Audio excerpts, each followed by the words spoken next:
This is me. I will not allow violence against this house. Hello and welcome to Revenge of the Drive-In. This is the podcast where we watch, review, and talk about two movies randomly selected from an ever-growing list. This time we've got the 1971 film Straw Dogs and the 1972 Italian giallo classic Don't Torture a Duckling. I'm your host Patrick, and I am joined by the limestone cowboy himself. Jim, hello Patrick. How are ya? Hey, I'm great. That is, we need to use that nickname. It's perfect. Kingston, Limestone City. You dress like you're from the 19th century. Okay, well, on occasion, you have a cowhide flask. I feel like that is true. I do have that. Yeah, I used to have a cowboy hat. I gave it away. I smoke lots of backwoods cigars. But yeah, so Straw Dogs and Don't Torture a Duckling. These are both new films to you, correct? You haven't seen either of them before? Correct, yes.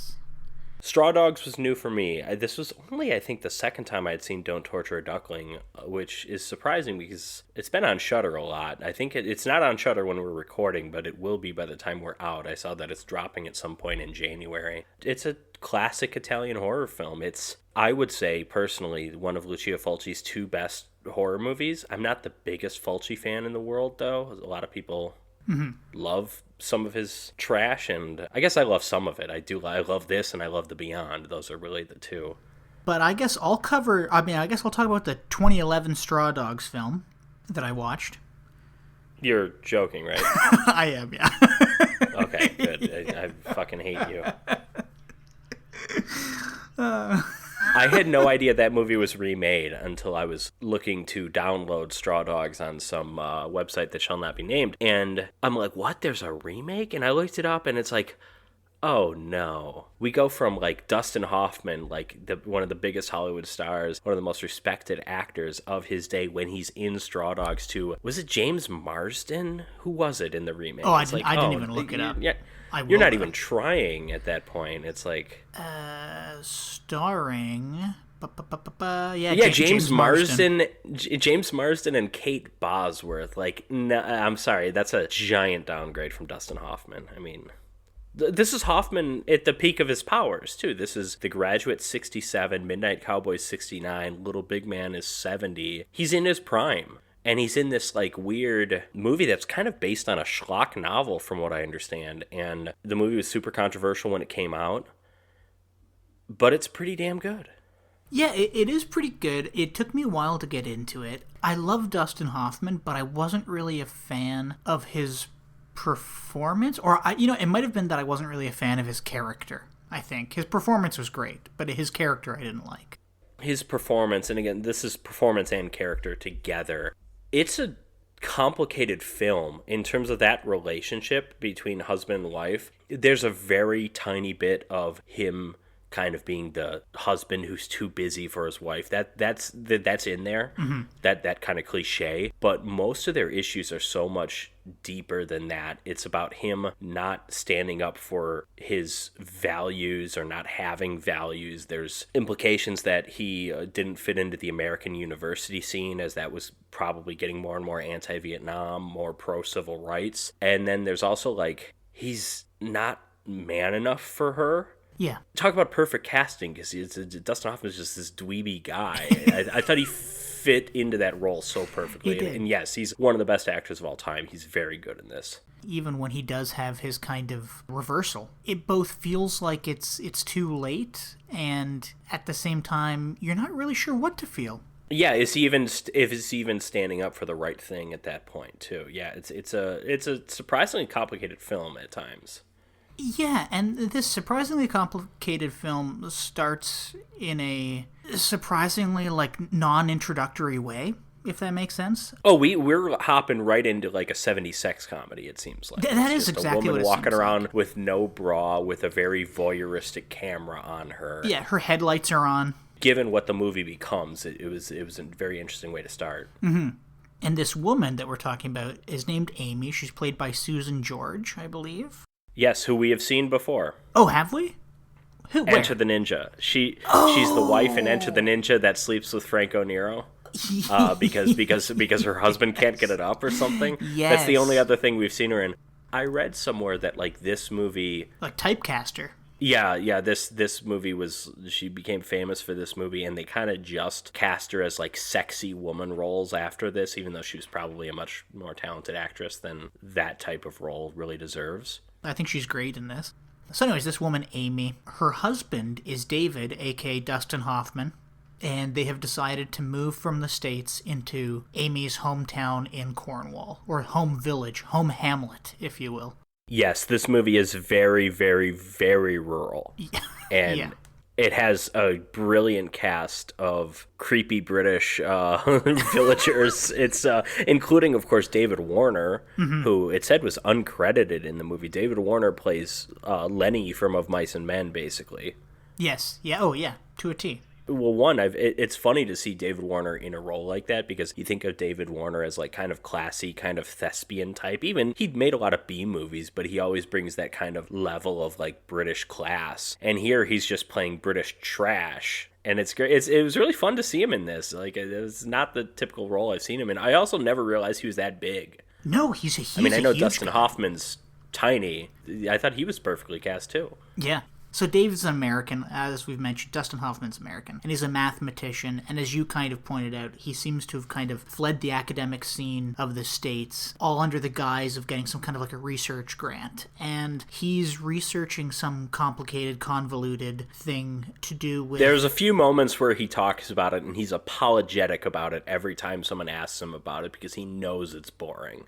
Yeah, and I mean, he's never really truly explains it. There's a great scene where he has with a priest where he kind of semi-explains it, and the priest clearly doesn't get it and goes off on his own tangent. Mm-hmm.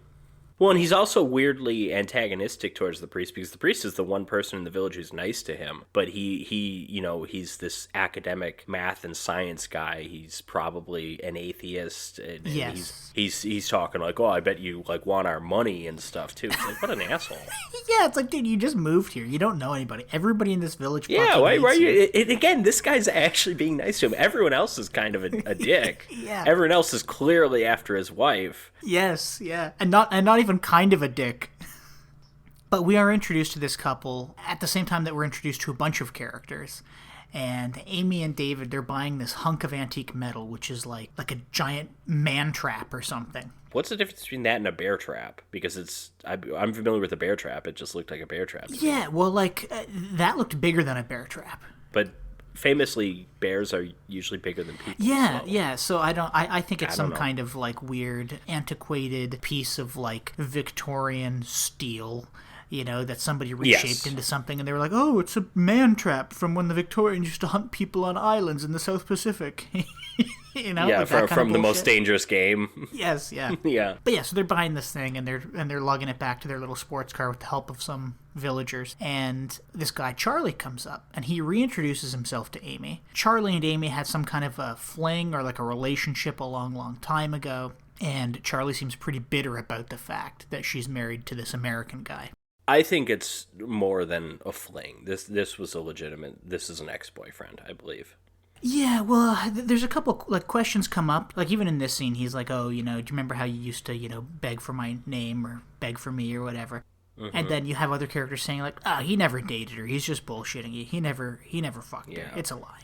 There are certainly implications that Amy used to be perhaps a bit more promiscuous than she is now. Yes, yeah. Yeah, she's been flaunting it all over the village since when she was a young girl, and now she's come back with some well-to-do American professorial type person. And now she's moving into her, I assume, dead father's house. And they're not moving to Oxford or Cambridge or London. They're moving to a part of the country that doesn't give much of a shit about academia and intellectual pursuits. Yeah, they're moving to the middle of buttfuck nowhere Cornwall. It would be like moving from like DC to West Virginia.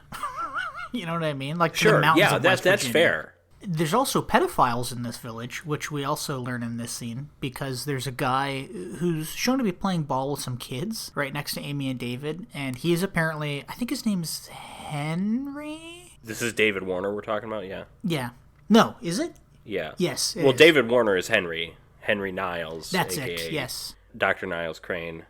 Yeah, so Henry, we learn from a scene in the bar shortly that the villagers kind of protected him from being thrown in jail. But you gotta watch out for this pedophile. He's lurking around, and he's been told to stay away from kids. He's also clearly not all there. No, there's something wrong with him. He kind of almost rapes someone later in the movie, but, like, I do think the threat of him is believed to be a lot stronger than it actually is. Yeah, you know who he That's the impression you get, because he is, again, he's Lenny from Of Mice and Men. He's just this big, dumb idiot. He's special needs of some kind. Mm-hmm. This is kind of a backwoods village. They don't understand that. They just think he's a creep. He might be a creep, though, too, on top of all that. It's difficult to say. Yeah, he also, there's... from after certain events have transpired later in the movie, he kind of reminded me of Frankenstein's monster a bit, and I was like, yes, poor guy. yeah, of course, yeah. So audience, you can guess what he did. But anyways, David heads into this. Well, yeah, you have to pivot from my Lenny. My Lenny's a perfect comparison. That's exactly what Lenny does. Well, yeah, exactly. Lenny kills Curly's wife on accident. Well, I'm just making it more obvious. You think people are more likely to have seen one of 4,000 Frankenstein films than they have read John Steinbeck's classic novella? That's probably fair, yes. 100%. Kind of while all this is going on, David runs into this pub to buy a pack of smokes. And when he goes in, there's this old man named Tom. Oh, yeah. Who's angry because the barman won't serve him another drink. Because he's clearly overserved, yeah. Well, I'll tell you, one unchill patron is this Tom guy, because he smashes a glass under the barman's hand, cuts him, and then he helps himself to beer on the other side of the bar. This guy, Major, what was his name? John Scott, I think that was the name? The Major. He was kind of sitting in the corner of the bar, and he steps in and stops him. He's essentially the sheriff. Yeah, he's what I guess you would call a JP, a Justice of the Peace. And he's respected. People like him. He's also one of the few who's not a dick. Well, and there's also weird kids in this village, too, that like to watch people have sex, which we'll get to in a second. But anyways, all this stuff happens in front of David, all this fighting and breaking glass and stuff, and he's a little shaken. And when him and Amy leave the village, the old man's walking with, like this old guy Tom's walking with Charlie. And David asks Amy, he's like, hey, do you know if that guy has any relation to Charlie? And she laughs, and she's like, yeah. And then he says, hey, have you had any relations with Charlie? Did you date him or whatever? And she just kind of denies it, and they joke around, and she kind of refuses to answer. So obviously something's going on. Well, and who are the guys that are working on their house? Because their house is still they have like a greenhouse that they're kind of still constructing. Yeah, and it's just locals. It's just like local laborers. They're not actually like construction workers, I assume. They just like hired local random people. Exactly. They all know her. Yeah, there's a guy named Norman, and there's a guy named, I don't know, a couple other fucking guys. Like Ridaway, I think, is one of the guys' names. And there's the exterminator. And then his name's Cawley, I think, or Cowrie? I thought Ridaway was the exterminator. There's Cawsey. That one. Yeah, that one's the exterminator, I think. Wait, wasn't Scott in this group? Or Scott's friends with these guys? He might not be one of the Scott workers, is Norman. It's Norman Scott, and then it's Charlie. Oh, I see, yeah. Charlie. Not Scott Farkas. No. It's the only other Scott I can think of in film history. What an unfortunate name, too. It just sounds like a gross, dirty name. Scott. Oh, I just scudded myself. It sounds like a slur. Yeah. So, or not a slur, like some kind of... Man, there's scud all over the floor. Who's scud in the sink? This is disgusting. Well, speaking of, like, euphemisms, we haven't mentioned that this film is directed by Sam Peckinpah. Yeah, Peckinpah. Have you seen other Peckinpah movies? Because he is a really, really well-respected director. I was going to say, I haven't This is one of seen his any more movies. famous movies. I haven't seen any of his movies, but I know the name, mostly because of Peckinpah. Huh? I know his name mostly because of his name. Yeah.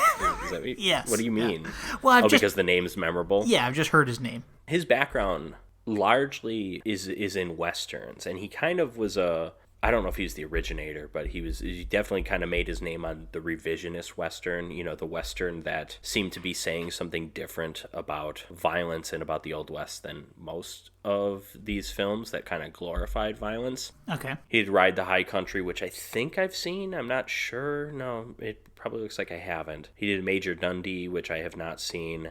Probably his most famous movie is 1969 is The Wild Bunch, which is basically a revisionist version of like The Magnificent Seven. One of the greatest movies of all time. It's fantastic. That was, when that came out, super violent for its time, super controversial. It also kind of, I don't know if it was the first time Peckinpah used this, but it kind of, his montage style editing, which he kind of became famous for, which we see this like the in the actual major set piece of the film. He was very well known for that kind of editing. Mm-hmm. The film that he did after The Wild Bunch, which I've never heard of, it's The Ballad of Cable Hogue, was a major flop.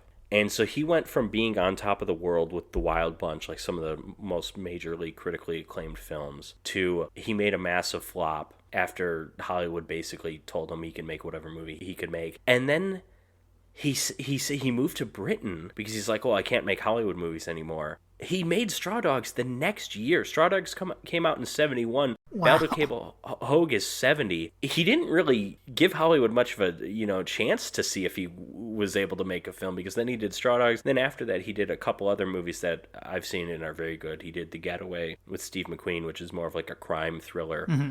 And he did Pat Garrett and Billy the Kid, the Western starring Bob Dylan in a very small part, but that's where the song "Knocking on Heaven's Door" comes from. That's from that soundtrack. Oh, okay. Chris Christopherson is I do Billy like the Kid. Chris Pat Garrett, Christopherson. he's great, and Pat Garrett I think is Lee Marvin, but that movie's awesome. But yeah, he's great director. I haven't seen as many movies from him as I'd like to. So he immediately moved to the UK and put this out. He was like, I guess I got to do something while I'm here. Well, yeah, he's like, oh, I can't make a movie in Hollywood anymore. But then he makes the movie like immediately, it's like he moved because like, oh, my career is done. But like clearly he was in demand, and I mean it's a British film. I believe it's a British American though. I mean he gets Dustin Hoffman in it, and he gets one of the biggest movie stars at the time. And it was like his career was not dead. The one flop film didn't sink him. No, exactly. But he probably thought, for a while that he was over. I also like that when you Google this movie, it'll come up as thriller/western. Oh. And you're like, I kind of get it. There's western elements, but if you don't see a single horse, No. if you don't see a single cowboy hat, you can't call it a western. And No, exactly. I'm someone that doesn't like, even you have like neo-westerns and stuff. Like, I don't like calling that stuff western. Like, No Country for Old Men is considered a western, and it's like, Yeah. I get it, but there's cars. It's not a western to me. Well, anyways, all these guys working on the garage. At first, they seem like kind of normal village people, but they're not. They're all fucking freaks, too. Normal village people. One of them's a Native American. Yeah, one of them's a construction worker. Yeah. And yeah, they're all village people. They're all construction workers. But these guys are scoundrels, too. Oh, absolutely. What's the fucking rat guy's name again? Cossie? Wait, what is it? C-A-W? Cossie was a name, but I thought the... No, I looked it up. He is the rat catcher. It's Chris Cossie. Okay. He's just weird. He is weird. He's always he's kind of like comic relief sidekick that you'd see in like a Friday the 13th movie. But when we first meet him, he's, catching rats and stuff. But he's also stolen a pair of panties out of Amy's dresser. Yes. And the guy that he's with, Scott, Norman, he's also kind of pissy that Amy is from this village and comes back and is, married to this American guy. Mm-hmm. And you can also tell that they're a pair of dinks because when Dustin Hoffman's walking into the house after he chats with them, which he's so awkward. Like every time he interacts with somebody, it's like the most awkward interaction. But when he goes to walk into the house, he flips him the peace sign, and then the two guys, they flip him the peace sign back, and as soon as he closes the door, they fucking flip it around and flip him off, At night, we get this cute scene where David and Amy are fooling around in bed. But then there's these two teens from the fucking village watching them through the window. And they turn out to be brother and sister. And the sister has a crush on David.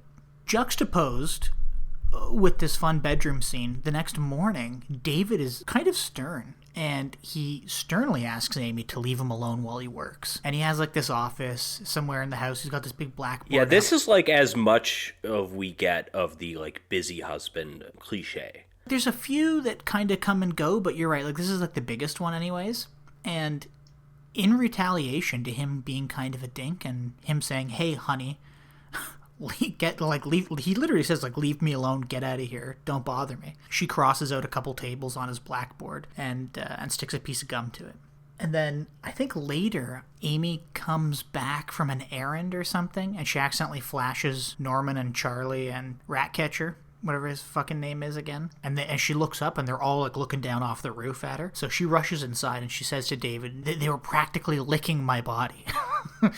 To which David says, "Well, you should dress less provocatively." Which is like, come on, you got a hot wife. Yeah, well, he says something like, "Well, would it hurt you to wear a bra every now and then?" Yes, yeah. And it's like, go out and tell the guys, to stop. Or hug your wife and say, "It's okay, honey. If it happens again, I'll talk to them." This is when they have a bit of a tiff about moving from the States. And Amy decides to go up and have a bath.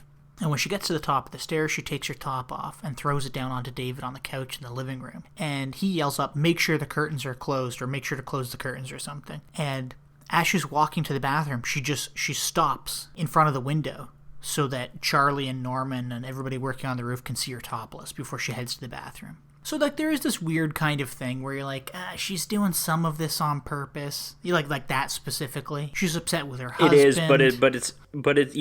is, it's more being her being upset with her husband than it is about any kind of like her wanting their attention. I mean, I think yes, you could say it was kind of dumb of her not to expect the kind of, I don't know.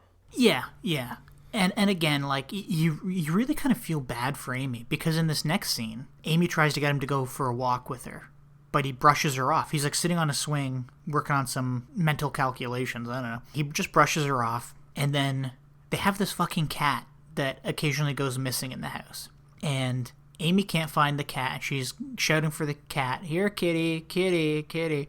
Her shouting this has annoyed David so much that he just, like, he runs out of the house and takes off into town in the car, their only car.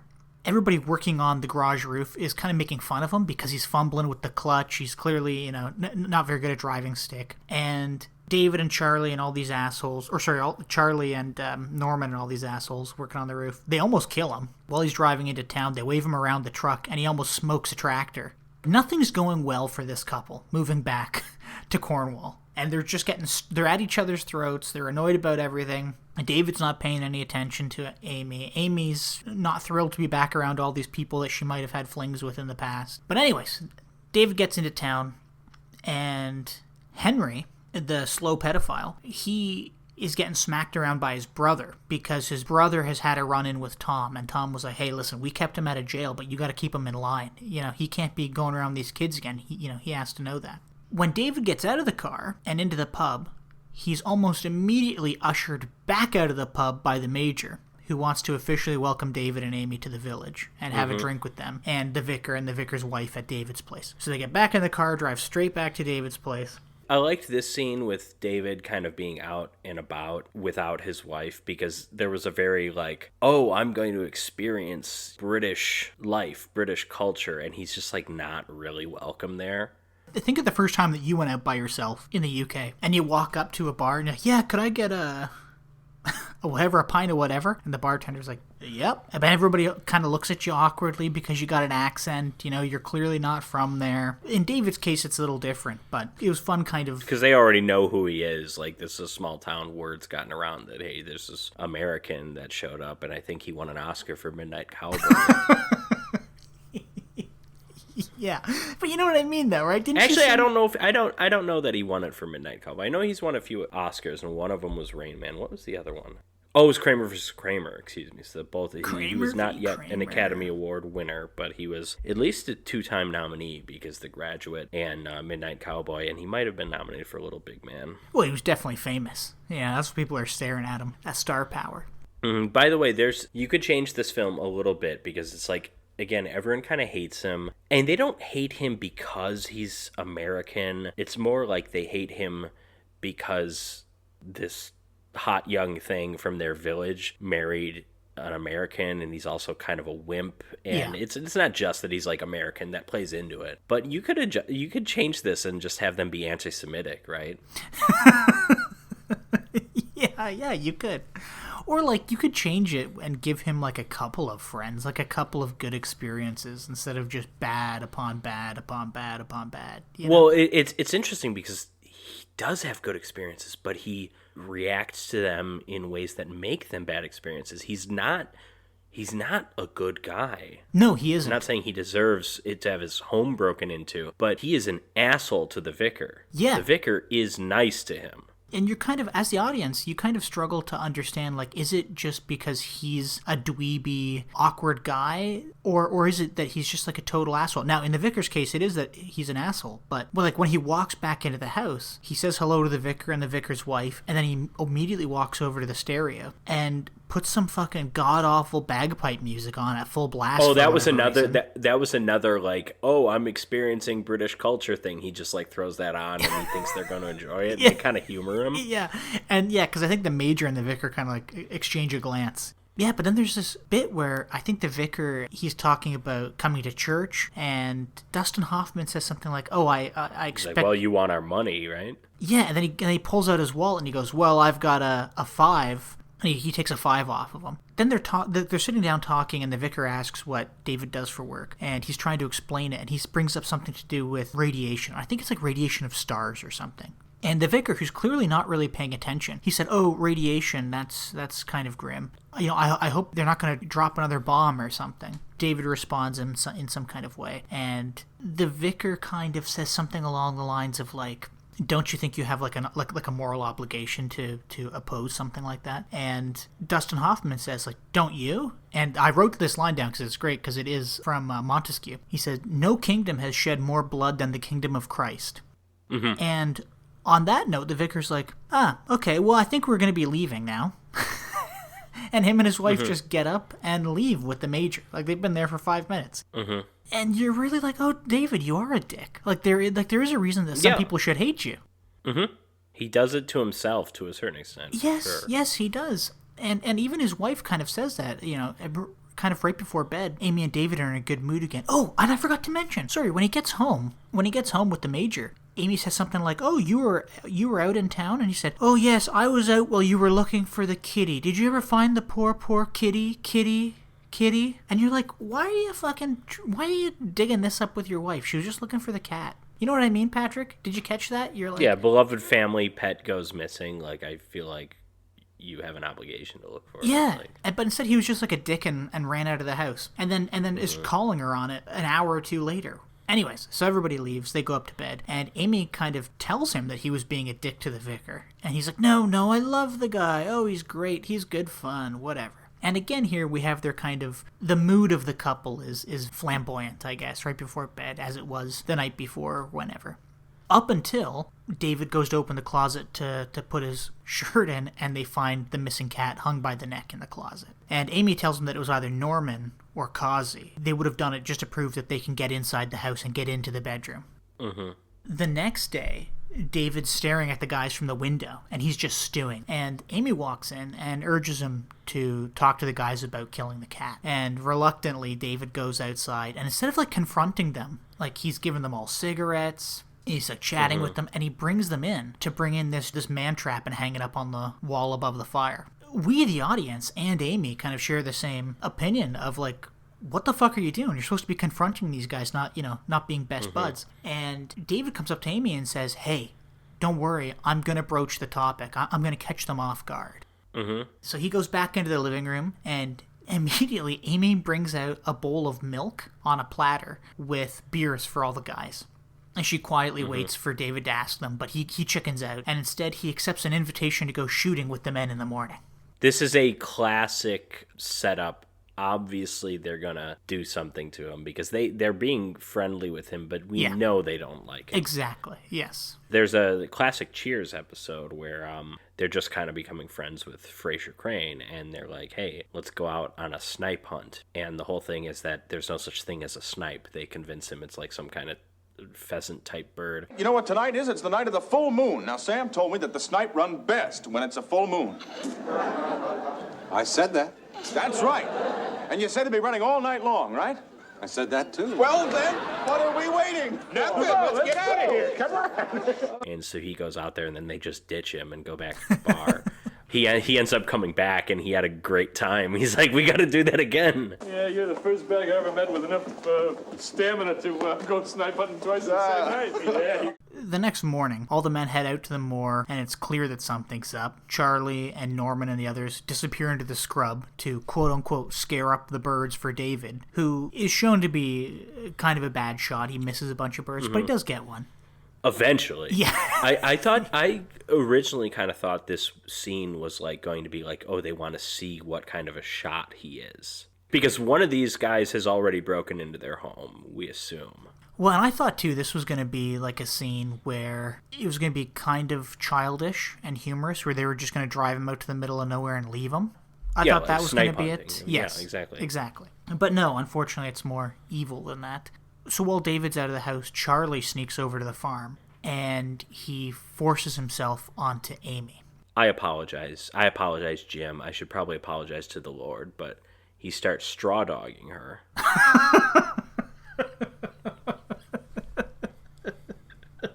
Yes, that was planned. I'm sorry. It's not like you picked this movie just so you could say that. I know. I thought of that earlier today. I didn't even know there was going to be rape in this movie. I mean, it doesn't surprise me because it's like early 70s, controversial. You know, He was straw dogging her. No. Oh. Also, it's a very interesting scene because there are certainly moments where it seems like she's into it. So that is the weird thing, and that's what I was going to bring up. It's the weird thing, but I also think it goes to reinforce her husband is not pleasing her. That's exactly And I don't necessarily mean sexually, but like she does desire a more rugged man. She like complains that like, oh, he can't do all this construction crap. He's busy doing his intellectual stuff. Like she wants like a real man. He's not man enough to confront them about the dead cat. Mm-hmm. She wants her husband to be more manly. Yeah. This kind of becomes obvious. I mean, at the beginning of this scene, there's scenes intercut of her husband taking his shirt off and Charlie taking his shirt off on top of her. Like, she's clearly thinking about her husband while this is happening, but there's no real... Like, she obviously says, no, I don't want this, stop this. But then it turns into caressing the face, caressing the chest, caressing the arm. She has a single tear roll down her face. And it's like, well, is she crying because she's enjoying this and she knows she shouldn't be, or is she crying, for some kind of other reason? I think it's the first. I think it was all of the above. Yeah. I thought the film, the shooting, the editing, the acting conveyed that perfectly. Oh, it did, yes. Yeah. This was a scene that easily could have been done far worse. We've seen this scene done far worse. We've seen this scene yes. done far worse in my favorite movie of all time, because there's a scene kind of like this in Once Upon a Time in the West, and that was our biggest complaint about that movie, was like, it was shot like kind of romantically, and it kind of made it seem like Claudia Cardinale, rest in peace, she just passed away this year, or just not too long ago. We lost Brigitte Bardot even more recently. Yes, yeah. Yeah, it's just like kind of made it look like she was into it with this creepy 70-year-old Henry Fonda, and it was just weird. Anyways, unfortunately, this rape turns into more of a reluctant... Well, I guess what you could call this with Charlie is... It gets rapier because there's a second guy in there. So this Charlie rape, which I think we'll call reluctant cheating... It's still rape. It's just a complicated rape. Okay. It's complicated emotionally for her. Yes, that's probably the nicest way to put it. Well, unfortunately, this turns into rape, because afterwards, Amy and Charlie are cuddling, and Norman sneaks in with his shotgun, and he motions... Stop calling him Norman. He's Scut. This is classic Scut behavior. Well, Scut comes in with his gun and motions to Charlie that he wants a turn. And Charlie is also kind of reluctant, but he does get up and hold Amy down as Scott rapes her. And this, ladies and gentlemen, is in fact rape. Well, and this also, like, from Amy's perspective, it probably looks to her like this is what Charlie wanted to do all along. Yeah. This is what Charlie was going to do. So it's like whatever chance Charlie had of, like, rekindling that relationship. Oh, it's gone. Is gone now, Yeah. obviously. But she does not end up telling her husband about this. No, she never. is very kind of reserved, and she's clearly disturbed by it. Yeah, because David realizes he's been left on the moor by himself, and he makes his way home, and Amy's clearly upset, and she mentions some she says some line in reference to it, but I couldn't catch what she said. There's really no mention of the rape, and for the rest of the movie too, which is surprising. And you'd think if she had told her husband, then he might have flown into some kind of a rage, and that's the way I thought this movie was going to go, actually. She would tell her husband, and it was going to turn into like a rape revenge movie. Yeah, and he was going to go all John Wick on these people. It's interesting. It becomes a rape revenge movie, but it becomes inadvertently a rape revenge movie because he never even knows that she was raped. Yes, yeah, and then it also becomes a saving a killer movie. Mm-hmm. The next day, David fires Charlie and Norman and the other garage workers based on Still two never things. brings up the cat. One of the reasons he says is they're not working hard enough. He pretends to come up with some kind of a spreadsheet showing that they could have been working harder. And the second reason is he doesn't like them or want them on his property. And this is the first win for David in this movie. And he himself knows that because he kind of walks out onto this grassland in front of the house and just plunks himself down and watches the sunset or whatever it is, I was going to say marrying Susan George is a pretty big win. That's a pretty big win, yeah, but he's not treating her right, I can tell you that. No, he's not. Well, neither was her husband in Enter the Ninja. He needed some middle-aged Italian ninja to come please her. That would be a great name for a ninja Middle-aged movie. Italian ninja. Yeah, somebody's got to make it. Yeah, so that night, so the night after David finally stands up for himself, the pair head to the church for like an event of some kind, I don't know. And Amy's rapists are there. And she very quickly and obviously becomes emotional, and we keep on seeing these like quick cutaways between the church party and her ordeal, that she's reliving in her head. Well, kids are running around and making noise, and her rapists are making noise, whatever. It quickly becomes too much for her, and the couple leave. Also, what is this, like a church talent show? That's what it seems like. The vicar's doing magic tricks, which I really liked. And then someone goes and sings. I don't know what it is, but I'm sure it was fun. There was food there, that looked good. There was drinks. That's fun. David Warner's there. Yes, he is. Oh, that's right. David Warner, prerequisite to a good time, always. But he is there, you're right. He leaves the function with that Janice. flirty teenage girl. Yes, so this girl, Janice. Who has been eyeing Dustin Hoffman the entire time. Exactly. Now he is clearly not going to fuck a pick teenager her up on any of her looks. Yeah. And when she does that, it's almost like, is she just trying to piss off her family? No, she's probably just like lonely. Yeah, well, she was talking to Henry earlier in the movie. I don't know if it's like I want to be touched kind of thing, but she is the one who asks Henry to leave with her and go for a walk and stuff. And she's clearly not looking to just walk. The two of them make their way to this like secluded like barn or building or something. Mm-hmm. She's like, have you ever kissed a woman before? Oh, have you ever done this before? Janice's brother, while that's going on, he realizes that Henry and Janice have gone off together. And he tells Tom, which is their dad, who immediately gathers up all of his buddies. They also beat up Henry's brother, who's at this church party. Tom and the men, I think they head straight to the pub to kind of wait while this gang of kids looks for Janice. Because I guess the idea is when the kids find Janice, they're going to go to wherever Janice is and literally beat the shit out of Henry. Mm-hmm. Henry accidentally kills Janice by strangling her. Yeah, he's trying to keep her quiet because even though he's kind of a simpleton, he still understands that what they're doing is kind of wrong, and I don't know if he worries about her safety if they find her, or if it's just his safety, but yeah. I do actually like how this was shot because she goes to leave and he says, "No, I have to protect you," or something, and he grabs her. He kind of like puts his arm around her neck And it's not until the camera kind of pans down to her feet that you notice that her feet are like up off the floor. And you're like, oh, fuck. He's been choking her out this whole time. She's definitely dead. So he flees the scene. And as Amy and David are heading home from the church, it's like super foggy. They're driving along the road. Henry runs out into the road and they smoke him. So they bring him home and lay him on the couch. David trying to figure out what to do. He calls the doctor. The doctor's not in. He calls somebody else. They're not in. And he has the idea to call the pub to look for the doctor because no one's picking up the phone, right? So David tells the barman on the phone, he's like, hey, tell the doctor that if he shows up, tell him to come up to our farm because I've got Henry on the couch because I hit him with my car. And the barman's like, yeah, okay, I will. And he puts the phone down and he turns to Tom and all the fellas. And he's like, Henry's up at Trench Farm or whatever it's called. He's on David's couch. The title of the novel this is very, very loosely based on is like The Siege of Trencher's Farm or something. Oh, okay. So Trencher's Farm. Trencher's, okay, yeah. But so all these guys run up to Trencher's Farm, and Scott and Charlie and Causey head into the house, and they're all kind of drunk because they've been sitting at this bar drinking, waiting for information. And they start kind of smacking around Henry, trying to get the info out of him where Janice is, and he's not saying anything.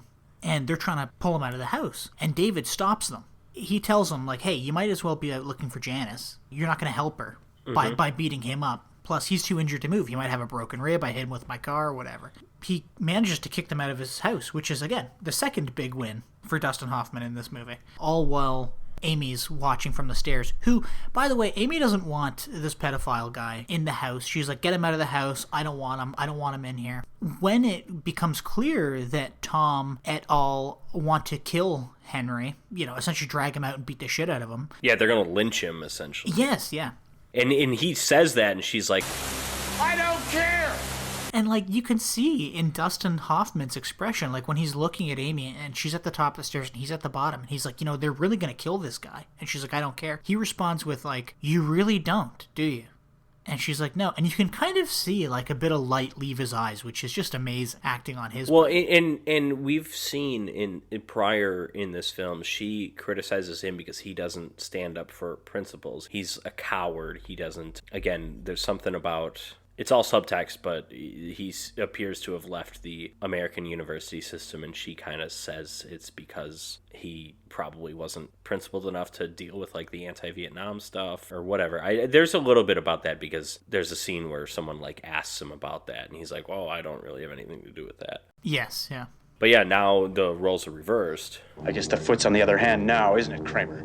It really is like this black-hearted woman. It kind of it put her character for me in kind of a different light, where I was like, look, the guy's killed a fucking kid, but, like, come on, you can't let him die too. You can't just have him be beat to death. That's what made this conflict so fascinating, is that they didn't know the full story. Yes. No one knew the full story because even the other guys don't necessarily know that he killed her. Yes, exactly. And again, and even if they did, they wouldn't know that it was an accident. No. So, like, at no point does everyone have all the information. Yes, yeah. After David kicks them out, they all start kind of running amok around the house, around the outside of the house. They're, like, breaking windows and stuff. And David, I think he puts oil in pots and puts them on the stove to boil them.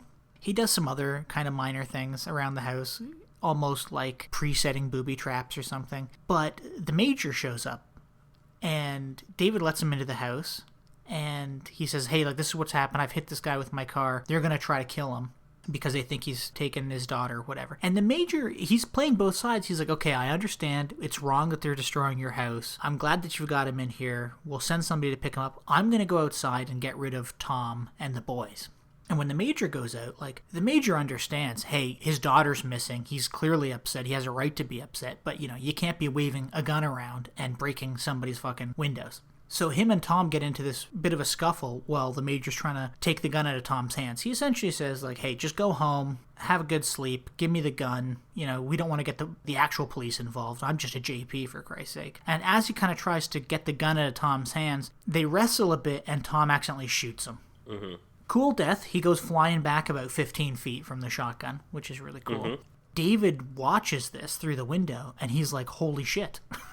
Like, we're screwed. And he's like, now they're absolutely gonna break in because now they're like, and the other guys even acknowledge it too. It's like they're accessories now. Yeah. They have to go no all the way. back. Exactly. There's no way this can end peacefully.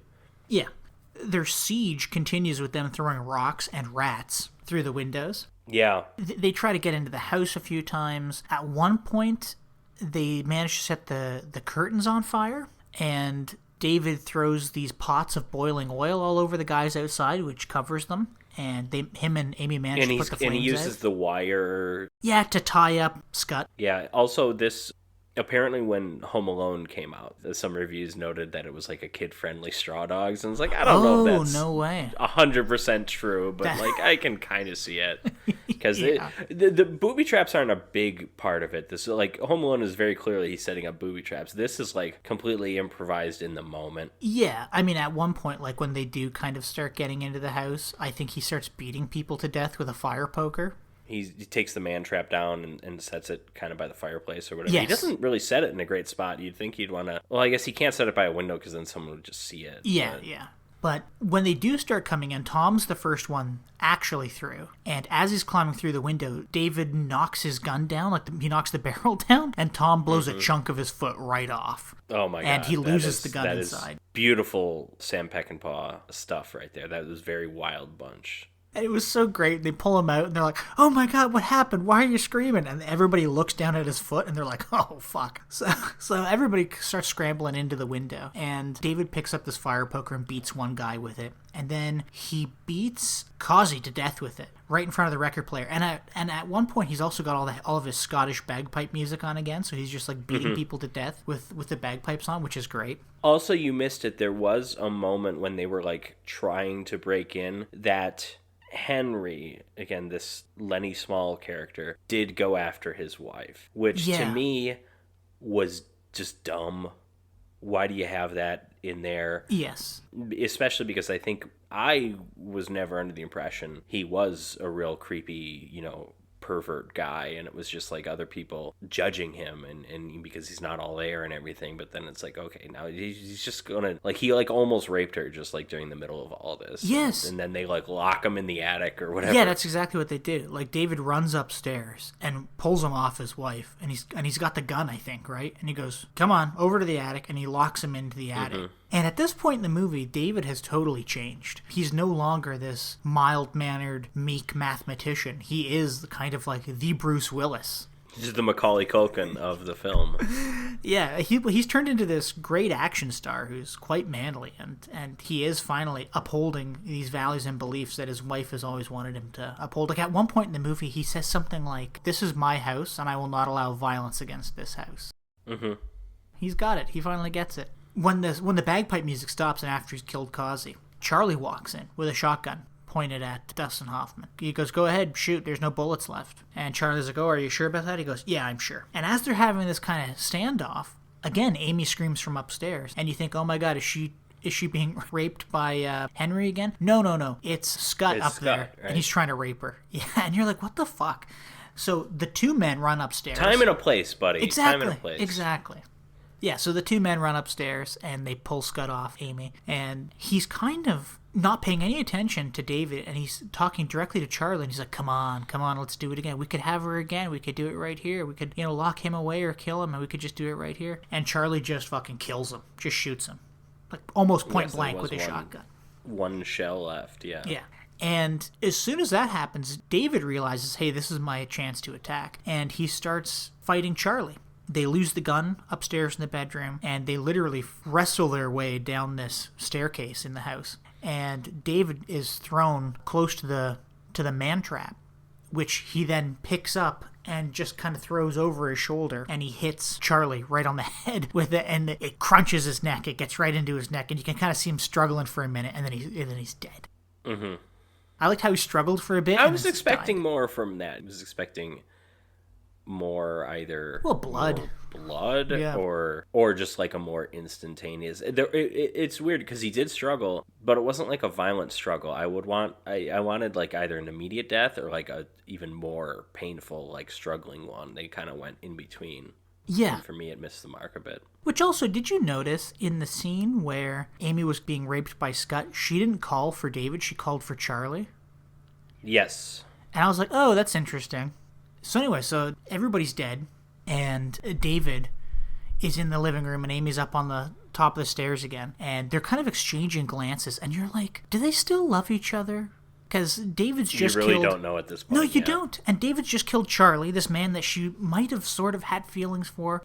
So David walks out of the living room, and he says something like, Jesus, I got 'em all. Yeah. And then Ridaway jumps up, who was like the second through the window that he beat with the fire poker. The fire poker, yeah. And he attacks David, and they make their way over to the stairs, and David is pleading for Amy, like, go get the gun, shoot him, shoot him. And you're kind of wondering, like, is she going to save him? Like, is she actually going to do this? And she does. She runs, grabs a shotgun, and pulls the trigger and kills Ridaway. Then they don't really say anything to each other. David just gets up. He gets, what's-his-face, Henry out of the attic. He puts his coat on. They get in the car. He starts driving him back into town. And then Henry looks at David and he says, I don't know my way home. And David responds with, that's okay. I don't either. And then that's the end of the movie. Patrick, how did you like, or what did you think, of Straw Dogs? So I liked it, but I'm going to be of two minds even when I talk about this. Because obviously the centerpiece of the film is the siege. It's the home invasion. Mm-hmm. And that stuff is amazingly well done. It's so well acted by Hoffman. It's so well directed and well edited. This is, again, one of Peckinpah's strengths is his editing. But what I didn't like about it is I didn't really feel like all that happened earlier in the film really led to that. Yeah. It informed it in a few specific ways, like the scene when Scott was about to rape her again. Obviously, that scene is impacted by the earlier scene. That's unquestionable. Mm-hmm. And there was some of the stuff with the character where, like, as I pointed out, Dustin Hoffman is accused of being a coward time and time again. But at the same time, and I think this was good too, though, is the thing. I thought it was really interesting that as this was going on, no one had all of the information. Dustin Hoffman did not know he was defending someone who, yes, did actually kill a teenage girl. Mm-hmm. Those guys do not know that they are looking for a man that was actually seduced by the teenage girl, that it wasn't him luring her in or anything. Like, so no one had all the information, so that was interesting. But it did seem like, to some extent, you could get rid of everything prior to David Warner leaving with the girl, and that whole invasion wouldn't be very different. Yeah. It'd be a little bit different. And what was frustrating for me about that was I did think there was a lot of really strong stuff in the first 2/3 or so. I thought there was a lot of complicated stuff about the relationship. I mentioned this is so much more than just a busy husband and woman doesn't get enough attention movie. Mm-hmm. We've all seen thousands of those. It was so much more complicated than that. And the ending itself, the climax, is complicated, but it's for different reasons, and a lot of the complications earlier in the story don't really pay off. Yeah. So I liked it, I didn't love it. I have a very similar opinion to you. I don't understand why they had to introduce so many characters that really did nothing for the story. The vicar really doesn't add to anything at the end. No. And I mean, he exists in the story for Dustin Hoffman to kind of prove that he's a bit of a dick. There's a lot, like, then all the guys like Charlie and Scott and Kazi and any of the guys working on the roof, like two of those guys are bad guys. And then the other two guys just exist. They're just guys. They're just shitty guys. The exception of Kazi, who's clearly the biggest monster, and Charlie, who certainly has a personality and he has a unique relationship with Amy. I was going to say, for the most part, the British villagers, the relatively young men British villagers, there wasn't a lot differentiating those guys. However many there were, there could have been two fewer, there could have been two more, it wouldn't have made a difference. Yeah. And I also didn't like the whole idea that these guys are upset because a woman who came from their own village isn't fucking them. Instead, she's fucking and married an American mathematician. You know what I mean? I'm like, there's got to be something a little more. Well, and again, that's why I kind of jokingly brought up they could have made this movie about anti-Semitism because, listen, there's no hiding that nose, Dustin Hoffman. But I thought that was developed well enough. That was complicated enough because it was like Charlie clearly never got over her. It was more just they thought David was a loser. He is a loser in many, many ways until the ending, obviously. I thought that was acceptable. I understand where you're coming from. If someone told me that this movie was about, it's about this American that moves into town with his British wife, and it's his British wife's old hometown, and everyone hates him because he's American, I'm like, oh, that sounds stupid. I thought the movie was far more nuanced than that. I'll just say that. That's the beauty of Peckinpah and of the screenplay, too, because, again, this is based on a novel, and I read a little bit about the novel. Peckinpah said they gave him this book, and he and some other writer were, like, trying to make a screenplay, and he's like, book was trash. It's like, the book sucked. The only thing we kept from the book was the siege. Apparently, the novel was kind of like dime store trash. Okay, well... At least that's according to Peckinpah, and I trust his judgment. He's an incredible filmmaker. The other thing I didn't like about the story was I didn't like this kind of switching back and forth between David and Amy having their good days and their bad days. And I know that, with a marriage or with a relationship, you do have good days and bad days. You have arguments, sometimes you make up later. But it was just kind of all over the map. Like that first night scene where they're fooling around. Would you have liked it more if it was just consistently more negative? No, if it had been positive first and then things happen, like, he learns that she had a relationship with Charlie in the past, and she's not being serious. Yeah, you definitely could have structured the film a little differently. Yeah, and things keep happening. He doesn't want a cat, but she gets this fucking cat, and it's pissing all over his papers or something, or she fucks up his equations by accident or on purpose, like just stuff like that. Like it could have been this kind of slow, kind of gradual descent into this unhappy marriage, but instead it was just so hot and cold that by the end of the movie I'm like, I don't think these people were gonna make it anyway. Do they love each other? Do they not love each other? Did she save her husband because she cares about her husband, or just because she didn't want to see him die, So I understand what you mean. I also think that's what makes it a strength at the end, though, because I do like at the end of the film there is so much ambiguity about that relationship. Because, again, much of the film she's complained he's a coward. He's a coward. He doesn't have principles. We see he's not a coward. He does have principles. He will defend this house at all costs. But it's like, did he go too far now? And yes. Does she, and then we get a lot of her perspective early. That stuff is all really well done. We don't get a lot of her perspective during the siege, but it also makes sense because she's kind of just getting away. I mean, she does express she doesn't want Henry in the house. She wants him to just let them take Henry. She doesn't want him to fight back the way he's doing. But yeah, I don't know. But I do like that ambiguity, though. Yeah, and I think that's done very well in the very last line, where he says, oh yes, I don't. Yes, that's sure. Okay. I don't either. That's when it hits you when you're like, oh my god, like does he? Is that even his home anymore? Yeah. Is his home in England? Yes, or is he talking about himself? I don't recognize the person I am anymore because I've changed so much. To quote Federico Garcia Lorca, or rather the English translation of him, I am not myself, and my house is not my home. There you go. Yeah. I think this movie is really good. I will say, I think I've seen 4 Peckinpah movies now. This might be my least favorite of the 4. I might like it a bit. It's been a long time since I've seen The Getaway, but I remember really, really liking that. And I saw Pat Garrett and Billy the Kid not too long ago. I think that's a really good movie. The Wild Bunch is a masterpiece. That's, like I said earlier, that's one of the best movies of all time. I think that's got to be Peckinpah's best. But I think this movie is very thematically complex. I also think it doesn't pay off all of its themes that it sets up. It is a little frustrating to a certain extent. The siege is amazing. It is so well done. Yeah.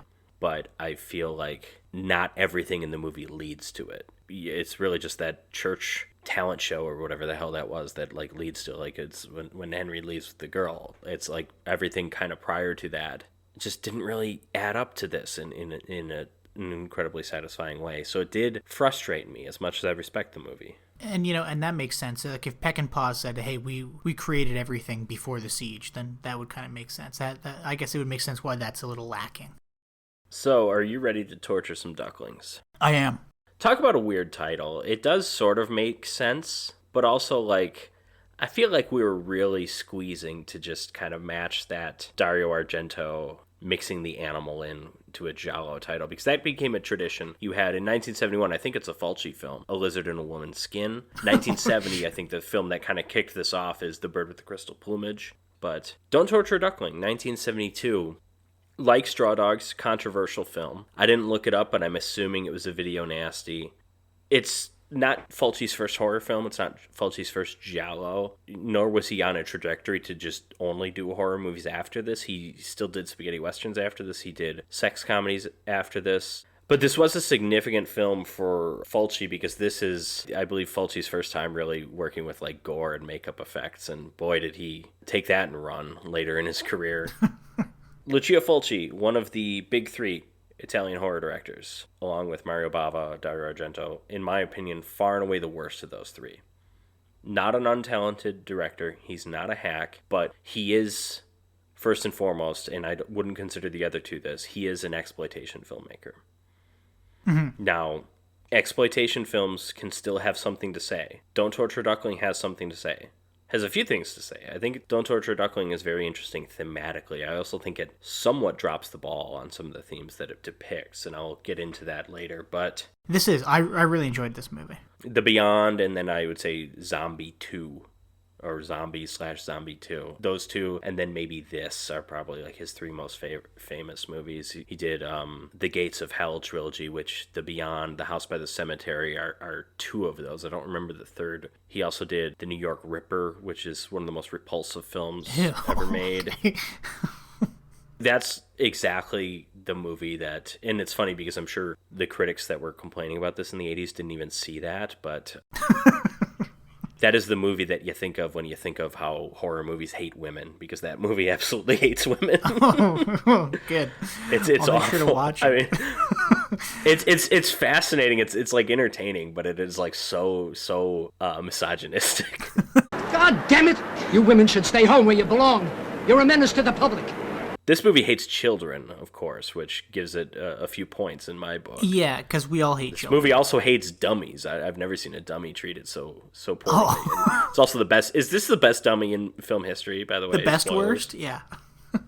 I think what's fascinating is the way that it's that the way the dummy is disfigured. Each time it like scrapes the rock, each time there's blood, it's like an explosion. I know, there's like sparks. It's and you're so like, fascinating. Yeah. What is that? Yeah. I love that scene. It is good. Does that? I guess we'll get into this. I don't want to spoil. No, we'll get there. I mean, the movie ends on an incredible dummy death. Yeah. And it's magical. But now listen, I'll tell you, because I looked this up while you were talking, because I was just curious. I thought, "Don't torture a duckling." Is that some kind of like a weird like Italian saying that we're just not aware of? And, okay, yeah.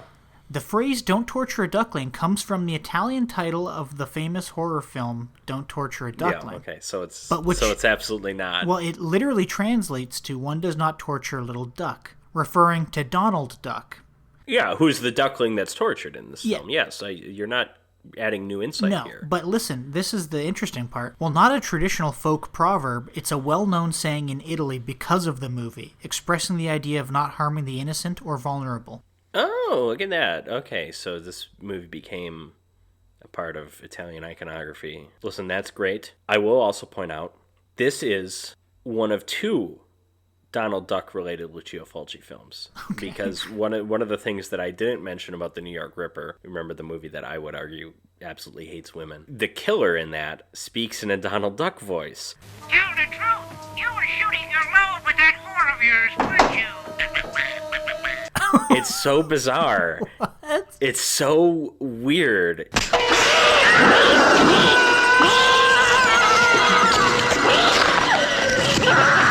And it's amazing. And again, I say that movie is genuinely entertaining. I do think it's awful. But yeah, the killer the entire time is like speaking in this like Donald Duck voice. That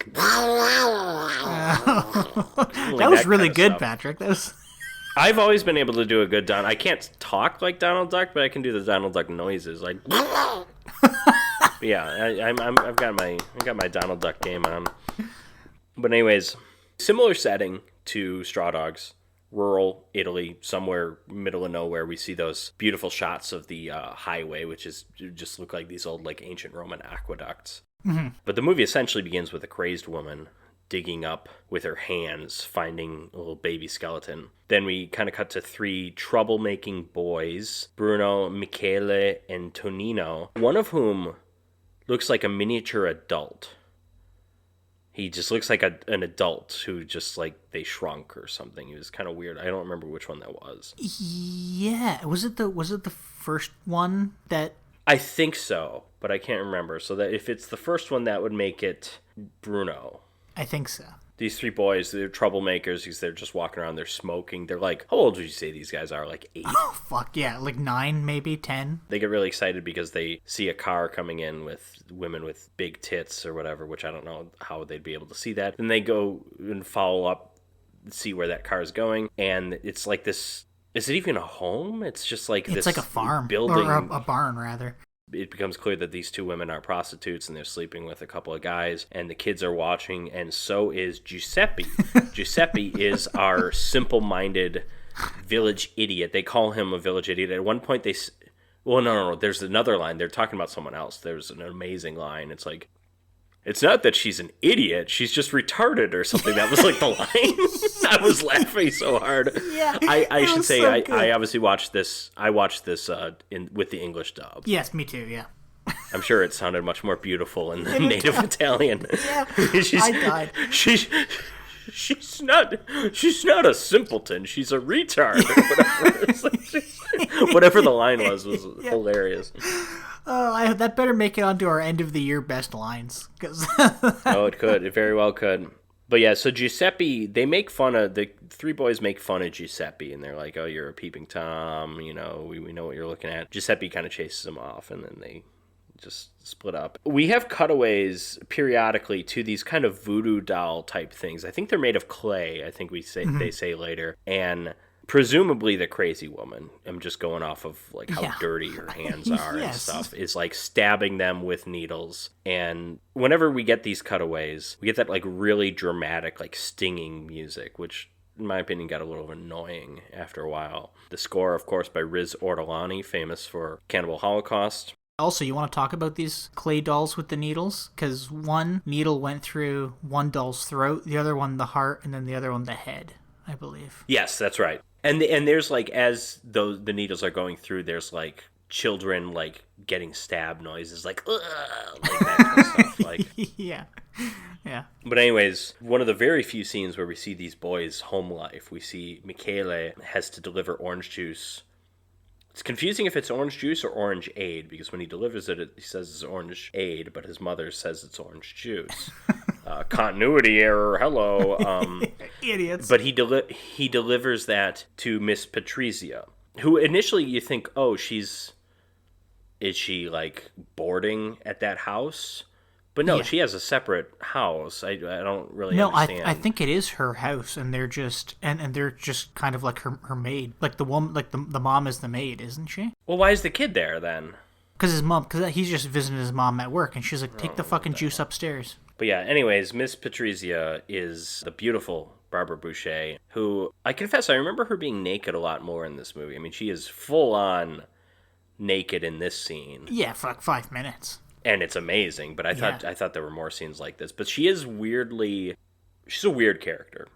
Yeah. Because she absolutely does kind of flirt with the kid. And does she do it jokingly? Probably, but it's still weird. Also, this scene got Lucio Fulci arrested for indecency, because they said the Italian police are like, you just had, like, it was child endangerment, like in front of this naked woman. Then he proved that actually their scenes were shot separately. In the scenes where you see the kid like go and deliver the orange juice to her, it's actually a little person. And so the charges were dropped. Apparently that's true. Which actually shocked me. Also, why are the Italians pissed? You know what I mean? Like, your whole culture is... Well, it's funny. They're going to arrest him for this, but they're not going to arrest all the other Italian filmmakers that killed turtles and all sorts of animals in those and lizards in those and Amazon cannibal movies. Yeah, I don't get it. Although the director of Cannibal Holocaust, I believe, was arrested, but that was supposedly because they believed the actors had actually been killed. I don't think he was arrested for that's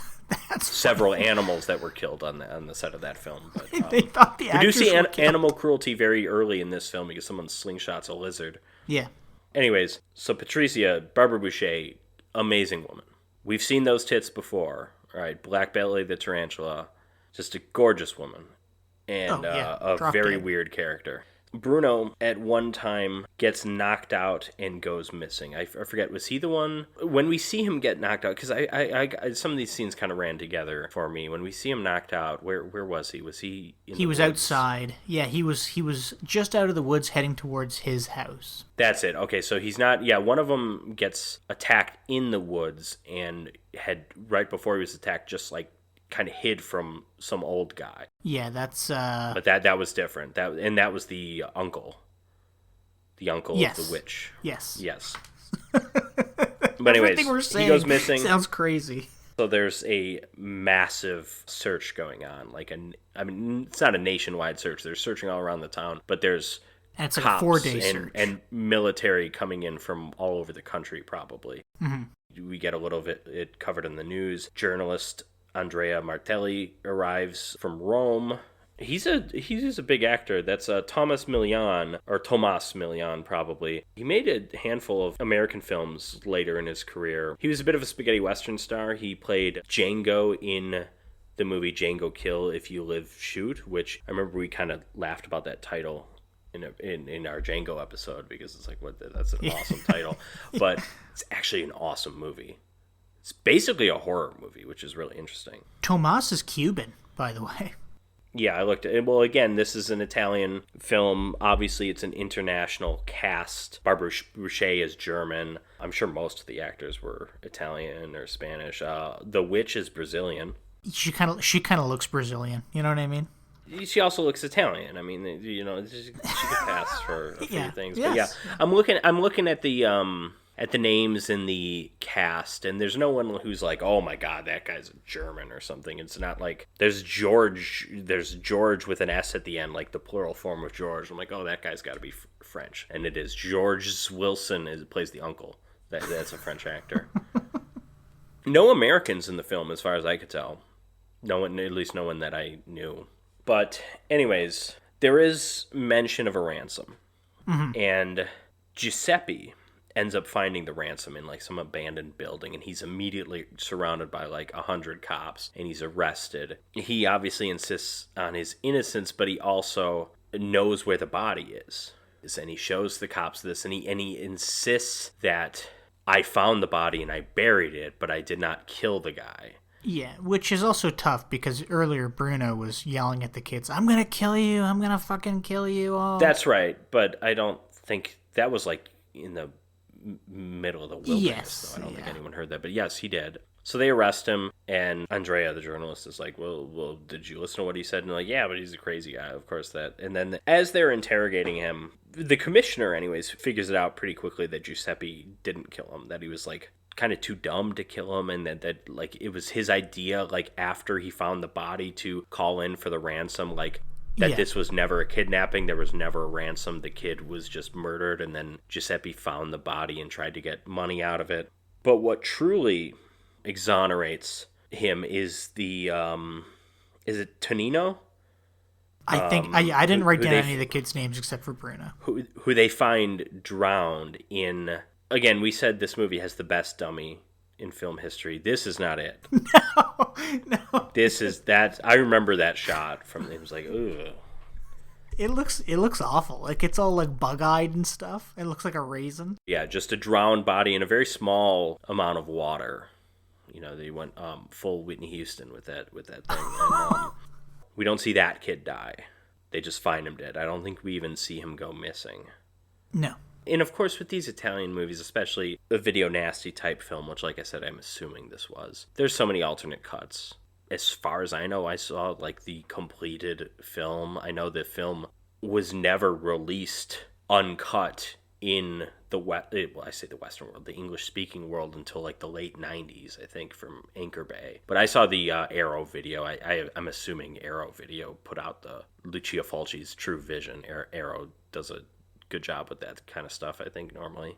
So Tonino's dead. So we also have early on with the three boys, who only one of them is alive now, and that's Michele, the one who got seduced by the hottest woman in the world, basically. Yeah, she's even like, do you want to come to bed with me? I bet you do. Mm-hmm. Yeah. Okay. So Michaela is the only one left. I'll say I was shocked at how little focus was on the families of the boys, whether they were missing or killed. Yeah. There is not a single scene that shows the reaction of the boys to their friend being missing or dead. Yeah, the closest thing that came to it is when when Bruno's body was found, the priest led all those kids down to where Bruno was. Yeah, and I was just about to talk about the priest as well, because the first time we really meet him is when Andrea speaks with him. And the priest is a young, good-looking guy called Don Alberto. Andrea is speaking with him, and he comes down pretty harsh on, like, modern society. He's kind of blaming, like, well, you know, that's why all this stuff is going on. And it's like, okay, this is kind of a weird thing to say. I also have something in my notes in the early scene when we see the three boys as well as other boys in this church, this very darkly lit church. Mm-hmm. There is a Grim Reaper statue in that church. There's like a skeleton with a hood. I don't know if that's... What the hell is that supposed to be? Is that a saint that I'm not familiar with? Yeah. I was kind of wondering the same thing. Saint Skeletor? Like, yes! Saint Jack Skellington? Yeah, it was weird. Yeah, well, you know, it's Italian. They're doing their own thing over there. Is that in the Czech Republic where there's that like church of just skulls? There's some church that's like made up of skulls. Yeah, I'll believe you. Notorious, creepy. Yeah, I know. There's the catacombs in Paris. That's it's full of skulls. Well, that's Christian because it's a catacombs. Cemeteries are full of skulls too. I don't think that makes it. No, but the catacombs have like all the walls are made out of skulls and femurs and stuff like that. Okay, yeah. So the church I'm describing is like that. That's pretty cool. We also get the scene briefly. I think it's when Andrea is speaking with the priest, where Patricia kind of walks by and like playfully kind of flirts with him, and then we also hear kind of the cops talking about her because she's clearly like an outsider, because even just the way she dresses like a modern 70s woman. Yeah. Andrea dresses like a modern 70s man, but he's also from Rome. All the others kind of dress in this more like 1930s style, like they dress like Italians. Yeah, and she's living in like this weird modern house too, right? Yes, like it was kind of like I don't think it was an A-frame, but it was a very modern architecture, a lot of glass. She has that awesome like thing that lava lamp aquarium thing. Yeah, that was cool. It was like I think it kind of swayed a little bit back and forth. It did. Too. It was on like it had like pistons in it that were like moving it from side to side. I was entranced. I loved it. Yeah. But we hear from those cops, her dad was from this village originally, and she's like rich as hell, and her dad like shipped her off here basically because she got in a drug scandal. Mm-hmm. She's sort of just like hiding out here, A, to get away from the press of that probably, and then also B, just to get away from... To sober up. The influences. So then Michele gets a mysterious phone call in the middle of the night, and he goes out to the woods. He's supposed to meet someone. He's like, yeah, okay, you want to meet me there? And this was so frustrating because it's like, doesn't he know that his two best friends have been murdered already? Like, yeah, it was so weird. Well, and there's cops like watching it, like staking out his house too, and he knows that. This was where it was really frustrating because clearly one of the themes of this movie is about like the public outrage, public overreaction to violent crimes, and being willing to blame the wrong person, and the ease in which people can be swayed. Mm-hmm. But in my opinion, outside of a very powerful scene with the witch, that theme was kind of poorly captured because we got so little of the families. Yes. And because this stupid kid is just like wandering out into the woods. Yeah, it was so weird. I thought that was really something where they really messed up. So the kid, he's in the woods again. He at one point hides from some kind of old guy, and we later learn that that's the uncle character, the uncle to the witch. But then he is attacked. But he sees his attacker and obviously recognizes him and kind of smiles, and then he's attacked. Yeah, and something else, too, to kind of confuse us is when he received that phone call and he was like, oh, that late? You want me to go out tonight? Okay, sure, I'll go. When he hangs up the phone, we see a shot of... what's the woman's name again? Patricia? Yeah, she's hanging up the phone at like a payphone in a gas station somewhere. Yes. You know? And we're like, oh, interesting. And then he gets attacked in the woods. Yeah, because Patricia becomes the next suspect because when the boy went missing, she was just nowhere. She was not in her home for like 3 hours. Yeah. And she was just out driving around, and after much interrogation, she finally relents and says, like, she just says, like, hey, you guys probably know I had this, like, drug problem, and it's like sometimes when I get a craving, I just go driving. And then we, having seen her on the phone, if she is indeed innocent, we probably can assume she was like calling a drug dealer or something. Yeah, sure. I mean, also, how disappointing is it that her drug problem is just weed? I know. Make it something exciting and something exactly. where she wants like, to take her clothes off. But then again, maybe in Italian culture, maybe weed was even more taboo back then than in American. Who knows? But like, I wanted it to be like coke or heroin or something. Yes, like, I was if hoping you're going to it'd be set heroin. up that she has a drug problem. yeah, like, because, heroin is a problem. Weed is just something that's just kind of commonplace. Yeah, it's literally legal where you are. Exactly, yeah. There is also something in their interrogation where she does appear to, like, remember something, but she doesn't quite reveal it. And there's this is done with a lot of, like, that editing, kind of just showing very brief flashbacks in the editing to, her being on the phone, her at the gas station, that kind of stuff. Yeah. So then we have a funeral, presumably for Michaela, maybe for all three of them. Who the hell knows? I guess it was the boy's mother. Freaks out at the funeral, starts like screaming, and is like, "The killer's here! I know the killer's here." Yes. Which reminded me a bit of the scene in Deep Red, where it's like a psychic who's like, someone here in this auditorium has killed before. It was kind of a bit like that. And this movie comes up before Deep Red, of course. This wasn't any kind of like premonition. This was just like, it was. I know somebody in the village is. Yeah, it's a small town. Everyone is at least pretending to be grieving, and clearly one of you guys did this. There's even a line from Barbara Boucher later. It's like, this place sucks. Like, everyone pretends they're like friendly and everything, but it's like someone here is murdering everybody. But also when that happens, the witchy lady comes into the church. She kind of sneaks her way into the church, and then she leaves. And did you have this in your version? Like, right after this, it says end of part 1. I did, but so then... It said it in Italian, whatever, but it was like fine parto uno, or, whatever it said in Italian. Yeah, and then it said beginning part 2 or something. Yeah, it's not like there was an intermission or anything, so it was just like, was it just like a real switch in 72, and they just kept that in the disc versions? I don't know. Well, because in that scene, it's the police looking at footage of the witchy lady leaving the funeral. Mm-hmm. And I thought, maybe that was like, here's one shot and here's a second shot. But it was the exact same shot. So I was like, I'm confused. Yeah. But yeah, so the witchy lady becomes Marciana, something like that, a name like that. She becomes a suspect basically just because she leaves the church when a lady starts screaming that the killer's there. When really, I think a lot of people would have left at that point. It's I would have left. Yeah, exactly. Yeah. Also, she's a suspect because people don't like her. Because there's a little bit of, again, people don't like. Again, this is a theme of the movie, and it may or may not be captured well. The town doesn't like outsiders. They don't like Barbara Boucher, which means I assume they're all blind. Listen, if Barbara Boucher moves into my town, I'm like, come on, what are you doing? Why would you hate her? Yeah. She can have the biggest heroin habit in the world, and I'm still doing her favors and stuff. The cops try to get her, but they don't know where to find her because she's basically a gypsy. And so they go to her uncle, who's like a hermit. And in her uncle's home, that's where they have the clay dolls that we saw. And they talk to her, and for him being a weirdo hermit who's got a niece that's basically a witch, he seems surprisingly normal. Yeah, and he's like a religious hermit almost. He's got lots of iconography all over the walls and stuff.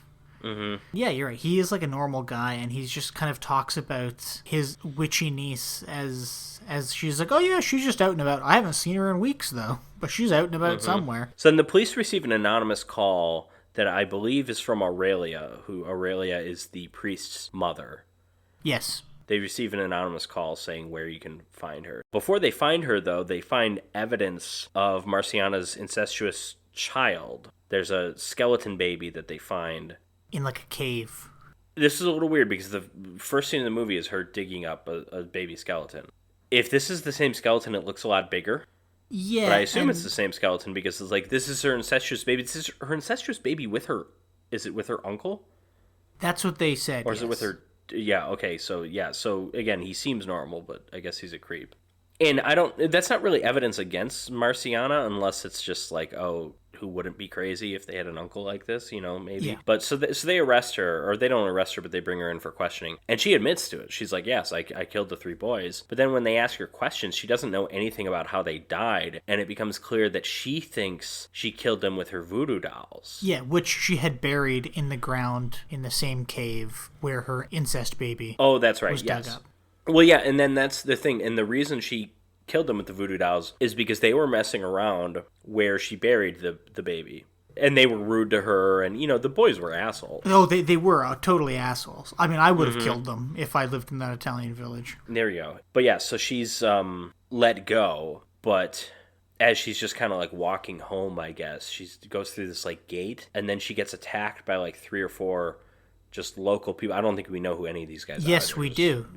We do? Yeah, 3 of them are the dads of the 3 boys. Oh, okay. I mean, I guess that makes sense, but again, I think this is where the film misses its mark by showing so little focus on the families. Exactly. I didn't even realize that. Because we see glimpses of like the dads, like Bruno when he's killed, his parents are pretty distraught, obviously, and they have like a bit of a chat with I the would say we police. see the most of them. Exactly, and the only reason I just somehow recognized that it was the dads. I don't know who the 4th guy is because I think there were 4 guys, right? Yeah, it was 3 or 4. I can't quite remember. But but 3 are definitely the kids' dads. It's a horrific scene. Mm-hmm. It's a powerful scene. They have like chains. They just like beat her. It's very bloody. And then of course it doesn't end there. The music's really dramatic, and of course it doesn't end there. She's crawling her way to the main road with her face all bloody, her hand all bloody, and she kind of just dies like leaning on a rock really close to the road. And we do see people like kind of drive by her and just like not like clearly notice her, but just don't care, don't stop. Yeah, I was gonna say, was there like a family in a car that did notice her, but they just didn't stop, or was I crazy? It certainly seemed like it. And then and it was definitely family. Like we could see kids. And then, I thought a move that was kind of brilliant when we cut to the cops with her. There is a clear lighting change. It has been hours. Yes, yeah. I really liked that. So again, one of the themes of this movie is the local hysteria and being quick to blame whoever is convenient to blame. Whatever outsider, whatever person with weird beliefs. But this is kind of the only scene where that pays off. And it's a really good scene. Yeah, and it's totally brutal, which makes it great. Mm-hmm.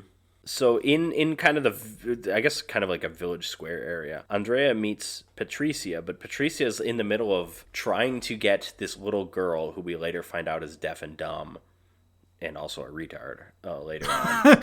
That's the film's words, not mine. That's the priest's words, not mine. But this little girl, we find out she's deaf and dumb. We also find out she's the priest's sister. She's walking around with a doll without a head. Or is it just the doll head? It's one of the two. It's the doll without a head. Patricia sees that and is like, "Oh, let's get you like a proper doll. Like you look like just some poor stupid kid." And then as she kind of takes her to go and get a new doll, it very much looks like kidnapping. Yeah, the girl does not want to go with her. She's kind of like dragging her, and again, she's making and I don't want to sound mean here, but she's making like retard noises. You know what I mean? Yeah, well, again, that's the dubbers. That's the American dub that we can blame. Yeah. I mean, maybe it's worse in Italian. Who knows? It'd be funny. But yeah. So, like, every scene we've seen of Patricia is like, oh, this woman's like a creep. She flirts with boys, she flirts with a priest, and she borderline kidnaps a little girl to go get a doll. Like, she's trying to do something nice, but it looks bad. This is where she kind of meets Andrea. They don't quite strike up a friendship at this point, but the important part is that he notices she lights a cigarette. He notices her lighter, because in the next scene there's another. Well, I don't remember the setup, but a boy goes. They talk about, because a couple of boys are talking to the priest, and they're talking about like a haunted house. Yes. they're saying the boys are going there for like girls, for like sex, and it's like, are they talking about the location from the beginning where that's what the three boys saw the prostitutes? Okay, why are they calling it a haunted house? What is this? They're telling the priest about it, and he's like, oh, this is weird. And they name, it's like, well, we don't want to do it. It's just that one whatever boy. Mario. Is it Mario? It is, yeah. I thought it was Waluigi. Wow. Yeah, but yeah, so then that boy, he's kind of out just in the wilderness, and he runs into Patricia, who's in her like dune buggy. Like, what the hell kind of car is that? It's kind of awesome. Yeah. She goes up to him and is like, hey, can you help with the flat tire? And then again, she flirts with him. Yeah, wait, what'd she say? She's like, would you prefer 2,000 lira or a kiss or something, right? Yes. Also, 2,000 lira is like, I don't want to say it's nothing, but like, the lira was not very strong, I think. Like you'll hear these like giant numbers, and you're like, "Oh, it's a lot of money," and then you look it up, and it's like $2. Yeah, like, okay, yeah, something like that. Because there was something earlier, like I think it was when it came to the ransom, like the whatever million. Number it was, it's like 6 million lira, and then later on the cops are like, "Well, yeah, it never made sense as a ransom request for it to be that small." I'm like, "That's a small? That sounds huge. That sounds like a huge ransom, but apparently it wasn't." It's like Japanese money, when somebody's like, "Yes, it is. This apartment costs 2 million yen," and you're like, "What? 2 million? Yeah, that's like." But yeah, anyways, we have a jump cut to the boy found dead in kind of a river with blunt force trauma to the head. It is speculated that the trauma didn't kill him and that he drowned. Like Frederick I. Andrea's there with the cops, and Andrea spots a lighter and he picks it up, and then he breaks into Patricia's home, and Patricia arrives there and sees him and is like, okay, what's going on? And he confronts her about the lighter. And she plays it like she acts as if she doesn't know another boy was killed. Yeah. She ends up being questioned again by the police, and again for the same kind of reason, that she was just like away from home when the boy was killed. And even though the boy was killed maybe he wasn't killed during the day. We see him with her during the day. And then they find his body during the day. But it's probably the next day. No, it is during the day because the priest... Because all the kids are playing like soccer, and the kid that didn't go with Mario is telling the priest, like, he's like, yeah, he went off to go to this haunted house, and the priest is like, haunted house, what? And he runs. Oh, you're right. Maybe it was the second day. I think it had to have been. They found the body the next. Yeah, but anyways, so they question her basically about the same thing, that she was. And she's like, well, I was out driving, and then they do the math, and it's like, well, you would have had to have stopped for gas. And she's like, yeah, but my car has 2 tanks. But then they're like, well, the math still doesn't add up. You had to stop for gas. And then she admits, I did stop. I called like a drug dealer friend. And then that's where we get the grand reveal that the drug she's addicted to is weed or whatever. And it's like, okay, we kind of lowered the stakes here of this drug scandal that she found herself in. So Andrea and Patricia kind of become friends. Andrea, I guess, just kind of trusts that she didn't do it. She withheld certain information from the cops, and he's asking, like, why did you do that? And she's like, well, with that, they would have arrested me. And it's like, well, okay, so why are you telling me now? It's like, well, because I didn't do it. And then they're looking at the newspaper, and they spot Donald Duck's head at the grave. I guess someone dropped off Donald Duck's head, and then they're like, that's weird. And she's like, that's the doll I got that deaf and dumb girl. And then I love that there's confusion. He's like, well, I thought you got her like a proper doll. And she's like, well, that's all they had. And it's like, who cares? She bought her a Donald Duck. Like, it doesn't matter. This was, in my opinion, a bit of a leap. Yes. But they start looking. They go to a location of the murder, and they look for the doll's body. No, I think, if I'm remembering this correctly, I think Patricia said that she found the Donald Duck head for the doll. And Andrea's like, where did you find it? And they go out to the area where she was supposed to have found the head. And he was like, did you find it? Or sorry, I think he found the head. Because he's like, I found it around here. And he said, keep looking. The body has to be somewhere. Okay. And then I think they find the body of the doll, don't they? Or they find they find another doll head. That's it. But yeah, bottom line is it's the leap is this headless doll has to have something to do with these murders. There's a lot of these kind of jumps in logic in some of these, not just giallo movies, but Italian horror movies. They often don't make that much sense, and to me, this is a big leap. But they see where they are, and then they look, and it's like, oh, this is really close to the priest's house.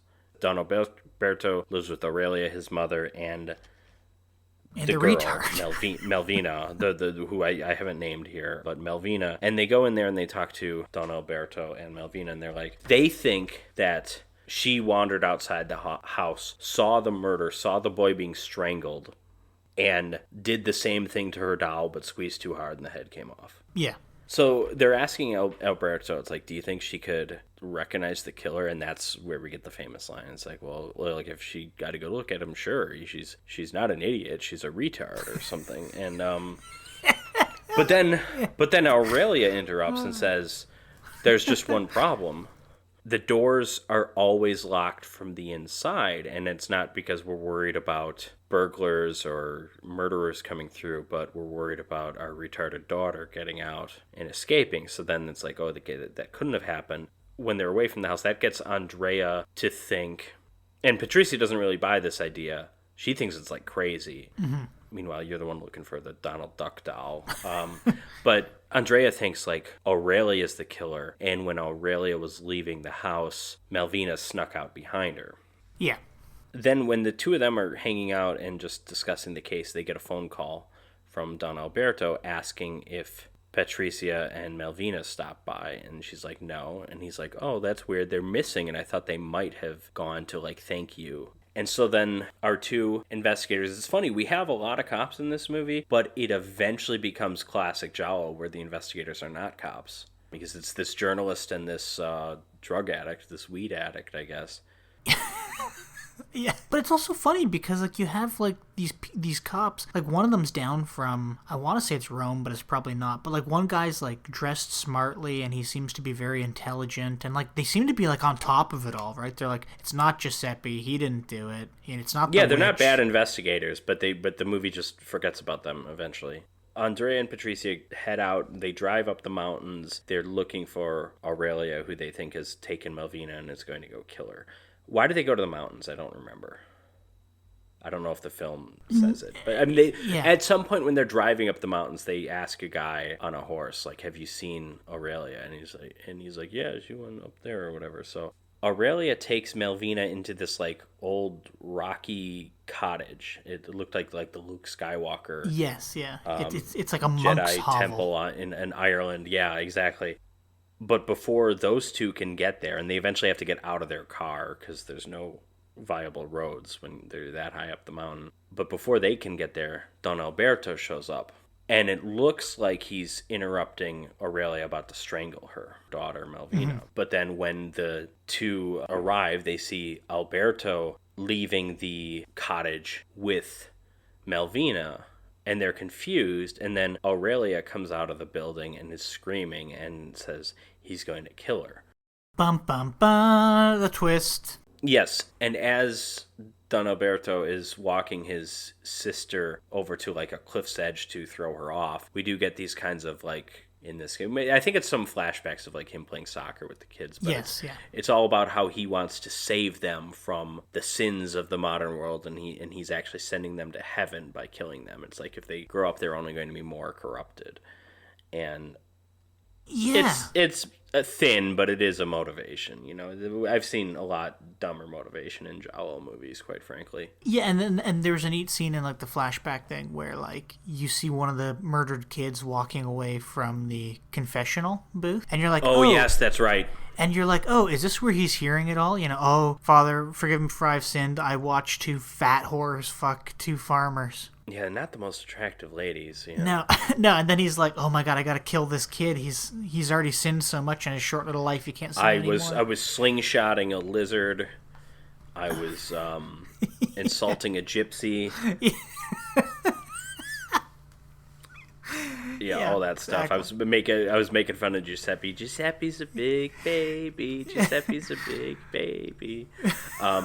Anyways, he is about to throw Melvina off the cliff, but then Andrea interrupts. And the two of them fight, and Andrea kind of starts winning, and then he tries to take Malvina, but Malvina doesn't want to go with him. Malvina would rather be with her murderous brother. And the fight continues. Patricia briefly gets involved, but she gets like punched or kicked away or something. And then we get to this point where Andrea is hanging over like on the cliff's edge, and Alberto is stomping on his feet to get him to let go, but then Andrea grabs him and flings him over the edge, and the dummy shots to end all dummy shots. The first dummy shot is immediately hysterical because it's a funny looking dummy and they're doing the scream, the Don Alberto scream, Yeah. and it already had me laughing. And you would think they're throwing the dummy off the cliff, it hits the ground, that's it. No. No. We get so many shots of the dummy falling headfirst, scraping its head against every conceivable rock on the way down. There's sparks, there's blood. It's basically squibs. Yeah, it's like the rocks are literally tearing parts of the dummy's face off. It's amazing. It is so funny. I don't know who thought it would be a good idea to have it look like that. You could have just thrown a dummy off a cliff. This is the Fulci as an exploitation auteur. Any hack filmmaker can throw a dummy off a cliff. Only an exploitation filmmaker, only an exploitation auteur is going to give us as many shots and as much graphicness as we see here, because it is graphic. I mean, it's clearly a dummy, but there's still so much blood. It is so... And let me ask you a question. Were you laughing?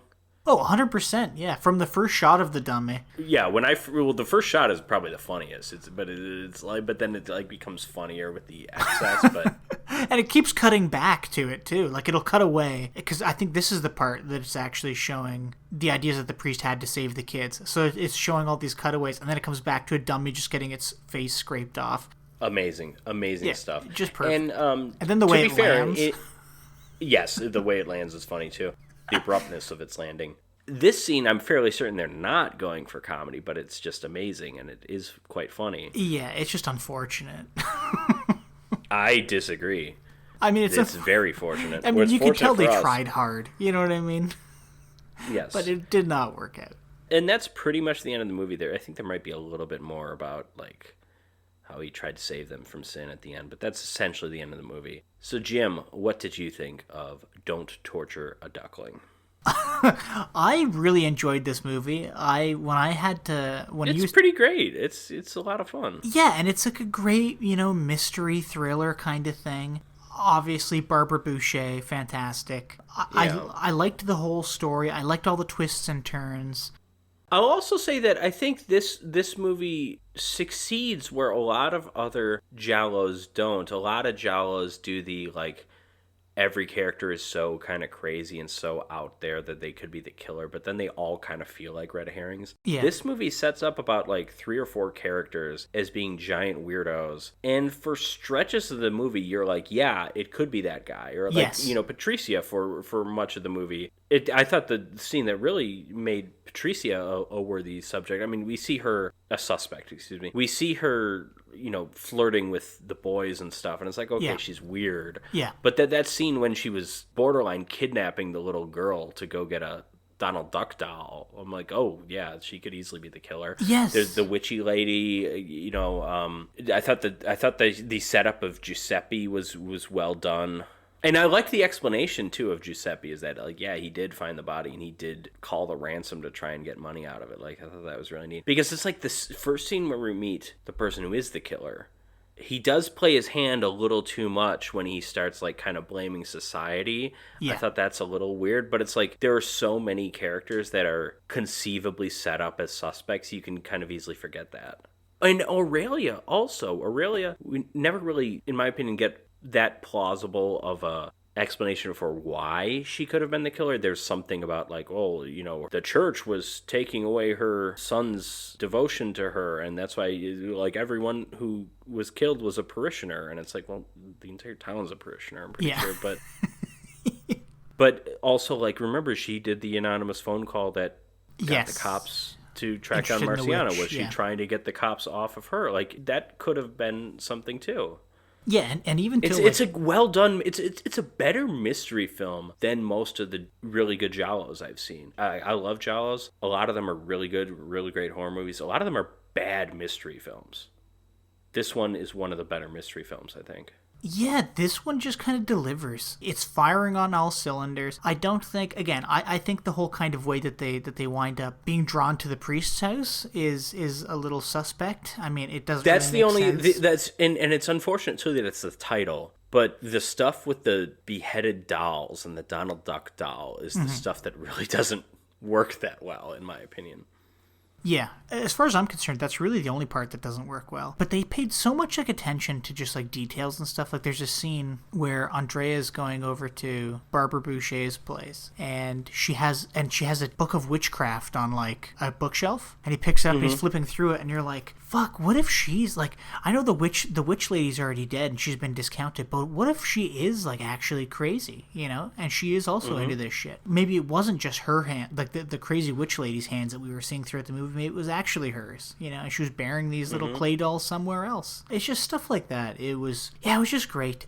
I'll also say for the killer, the person we eventually realize is the killer, they're clearly trying to communicate something as well about Catholicism in the church. Lucio Fulci, by the way, was Catholic, was a devoted Catholic, so it's not like he was a lapsed person. So the church is a bunch of hypocrites or whatever. But the film is clearly saying something. And I will say, as far as giallo killer's motivation, I might even say better than most. Partially because the film does such a good job setting up all these boys as absolute scumbags. Yes, and that is where the film did a really, really good job, because you do have to kind of hate these kids, because none of these kids are very likable. I remember watching it and thinking... No, none of them. Absolutely none of them. Yeah, that's true. I know, and I was when I was watching it a couple weeks ago, I was like, oh, these kids are I wouldn't want to hang out with any of these kids if I was their age. They're also not main characters. The film opens as if they will be. Mm-hmm.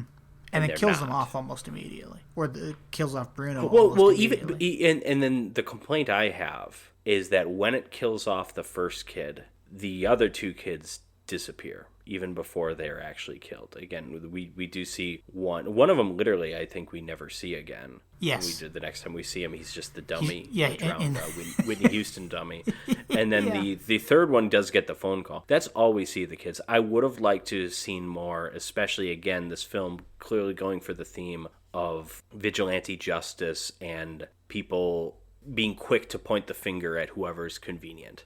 The outsider, whether it's Patricia because she's this drug addict from Milan, or whether it's the witch because she's a weird gypsy lady. We don't see anything of the boys' reaction to their friend's death, and it's just weird. I don't know why they did that. The only really, other than the scene where Marciana gets killed, which is a very good scene, very powerful scene, the only real stuff we see about the public with the finger pointing is they're just kind of in the background screaming whenever the cops walk by with the suspect. That's kind of it. Yeah. Unless you want to count the mom screaming out in the funeral that the killer's here, and which I think that's something kind of different. Yeah, I mean, when they first brought Giuseppe in, people were literally trying to break into the police station. Yes, when they brought him that's in, which was interesting. It was almost riotous. Yeah, but I do think the film gets away from that pretty quickly. It does. I will say, I don't know if it's just me, but the first time that the priest was introduced, I immediately thought it was him. I was like, it's got to be him. He had all the kids behind him, and I was like, it's almost like they're trying too hard. The first time I saw the film, I thought so. And then obviously, this being the second time I saw the film years later, I still remembered that it was the priest. But I think the film did a good enough job with its other red herrings that I do think... Because yes, the priest overplayed his hand when he's talking to Andrea, and he's talking about how, society's to blame. Society's corrupt, and it does these things and stuff. It's okay, he sounds like a guy that's just fuck the world, But I do think the film did a good enough job posing Aurelia as potentially a weirdo, Marciana as a weirdo who ultimately turns into the victim, and that was very well done. And Patricia, even before we ever meet the priest, is this creepy weirdo that flirts with children and almost kidnaps a retard to again. I You keep can't saying say this. that. You can't say it's that. It's the film's word, not mine. The girl's own brother calls her a retard. I see where you're coming from, and I can't say I disagree because the first time I saw the movie, I agreed with you, but I do think the movie does a little bit of a better job kind of misdirecting you from that. Did you also think it was kind of like an interesting opening when we saw the witchy woman digging up her The deformed skeleton baby? baby's bone? Yeah, that. But you had Whoa, this. hang on. Like, Was the baby truly deformed? well, they said that it was deformed and that it Okay. didn't live long. And that having a deformed baby was a sign of the devil because, like, her uncle was gonna, like, fuck the devil out of her or something. Anyways, that's yeah. We didn't need more of the uncle, but I did feel that the movie, when we did meet him, played him as too normal given what we eventually learned about him. That's Yes, true. I yeah. agree. Yeah. We didn't need more of that character, but yeah, he kind of got off pretty easy when at the end of the movie it's like, oh, that guy was probably a bigger monster than the priest. Yeah, yeah. I did think it was interesting, though, at the beginning when she's digging up her dead baby, and you have this, like, brand new Italian winding freeway in the background, cutting through the countryside, and this beautiful, gorgeous Beautiful Italian setting. countryside. And then all the kids, they're all kind of, like, running around the freeway and stuff like that. And is there something trying to be said about modernity on this ancient landscape? Absolutely. Patricia is the modern woman too, Yes, and she's yeah. not in terms of how she's dressed. She's from Milan. She's, drugs are. I mean, they're not, but you can imagine a conservative Italian society would view drugs as something that are like new. Yeah, it was just, I don't know. Yeah, I just thought it was interesting. Even when, what's her face, the witch was killed and she died on the edge of the freeway. Marciano. But even like when she died, all the cars driving past were full of modern-looking Italian families with like modern clothes and stuff. And nobody in the movie, like everybody looks like a little outdated in this Italian village, you know? And that's definitely intentionally so. Yes, For yeah. sure. It's like the world Because is it makes passing Patricia them by. stand out. Nothing bad can happen in this quaint Italian village, but, with modernity comes this freeway, and with this freeway comes bad women. With this freeway, comes new problems of the new world, but it turns out Well, that... and modernity obviously is what Don Alberto's fighting against when he Exactly. kills these, because it's Exactly. that the modern world is what's corrupting them. That's exactly It's it. the modern world of sex and making fun of gypsies and that kind of stuff is what these kids need to be protected. They've been making fun of against. gypsies for thousands of years. Well, we've been having sex for even longer. Yeah. But Yeah. it's a good movie. I don't think it's perfect. I think, like I said, the movie doesn't fully hit its mark with some of its themes, but the themes are good. And about the, in some ways, kind of outdatedness maybe of the church. We haven't really talked about that, but that's definitely a theme going on. Modernity versus traditionalism. Mm-hmm. Being quick to point a finger at an outsider. All that stuff's going on in the movie. I don't think any of it's captured perfectly, but there are moments where they're captured very well. Yeah, one of the best examples of traditional versus the modern is when the police release Marciana. They're like, okay, justice has been carried out. We have come to find that she's not guilty. She's just somebody who we thought was involved and wasn't. And then you have the traditional form of punishment, the traditional police force, if you will, of the village, of the community. These men just went out and beat somebody to death. Mm-hmm. That it was just kind of really interesting to see that as well. We're the police. We are this symbol of modern society. She's not guilty. Oh, well, we're the people of this town, and we feel like she's guilty. And this is how we handled things in the past, Mm-hmm. Yeah, and then even with her baby as well, there was talk amongst the police when they were there. They were like, well, it's a shame, today, if she hadn't been living off the grid in these kind of traditional ways, she would have given birth at a hospital, and they would have, realized that her baby was deformed or mentally challenged or whatever, and it probably still could have been alive, and she wouldn't have gone extra crazy thinking that she had devil spawn, or that she had given birth to devil spawn anyways, and had to bury it on a fucking mountaintop. Yeah, interesting stuff. So, Jim, between Straw Dogs and Don't Torture Duckling, which film do you prefer? I think Straw Dogs is a better movie, but I liked Don't Torture a Duckling more. So I think I'm going to have to go with Don't Torture a Duckling. And for me, it was really just like I don't know, the Italianness. Boucher. Yeah, but mostly Barbara Boucher, if I'm honest. But I don't know. I liked it. I'm going to agree with you wholeheartedly. Same reasoning or same thought process. Straw Dogs probably better film. Don't Torture a Duckling is just more my speed. I love a good giallo. I love a good dummy. I love a good Barbara Boucher nude scene. Oh God, yeah, that's true. I teach a bunch of them, but